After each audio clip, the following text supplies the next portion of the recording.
ആറ്റിങ്ങൽ ഇണ്ടളയപ്പൻ ക്ഷേത്രത്തിൽ വിപ്ലവഗാനം പാടിയത് ക്ഷേത്ര ഭാരവാഹികളുടെ ആവശ്യപ്രകാരമെന്ന് ഗായകൻ അലോഷി. വിപ്ലവഗാനം പാടുന്നതിനു മുൻപ് തന്നെ പ്രശ്നങ്ങളുടെ ഉത്തരവാദിത്തം ഏറ്റെടുക്കണമെന്ന് ക്ഷേത്ര ഭാരവാഹികളോട് ആവശ്യപ്പെടുന്നുവെന്നും അലോഷി. ഇതിന്റെ ദൃശ്യങ്ങളും ജനം ടിവിക്ക് ലഭിച്ചു. റിപ്പോർട്ടിലേക്ക്. ക്ഷേത്രത്തിന്റെ ഭാരവാഹികൾ തന്നെ പറയുമ്പോൾ എനിക്ക് പാടാതെ പോകാൻ കഴിയുന്നില്ല. ഓക്കെ, നിങ്ങൾ അതിന്റെ ഉത്തരവാദിത്തം ഏറ്റെടുക്കുക, അത്രേ. ഇതായിരുന്നു വിപ്ലവഗാനം ആലപിക്കുന്നതിന് മുമ്പ് അലോഷി തുറന്നു പറഞ്ഞത്.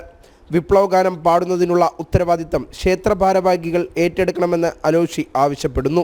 ക്ഷേത്രത്തിന്റെ ഭാരവാഹികൾ തന്നെ പറയുമ്പോൾ എനിക്ക് പാടാതെ പോകാൻ കഴിയുന്നില്ല. ഓക്കെ, നിങ്ങൾ അതിന്റെ ഉത്തരവാദിത്തം ഏറ്റെടുക്കുക, അത്രേ.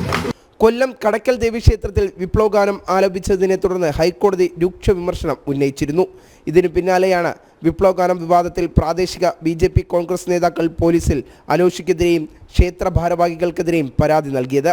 പരാതി നൽകി ദിവസങ്ങൾ പിന്നിട്ടിട്ടും ആറ്റിങ്ങൽ പോലീസ് ഇതുവരെയും നടപടി സ്വീകരിച്ചിട്ടില്ല. വിപ്ലവഗാന വിഷയത്തിൽ വിവാദങ്ങൾ പുറത്തു വന്നതിന് പിന്നാലെ ക്ഷേത്ര ഭാരവാഹികൾക്കെതിരെ നടപടി സ്വീകരിക്കണമെന്ന ആവശ്യവുമായി ഭക്തരും രംഗത്തെത്തിയിട്ടുണ്ട്.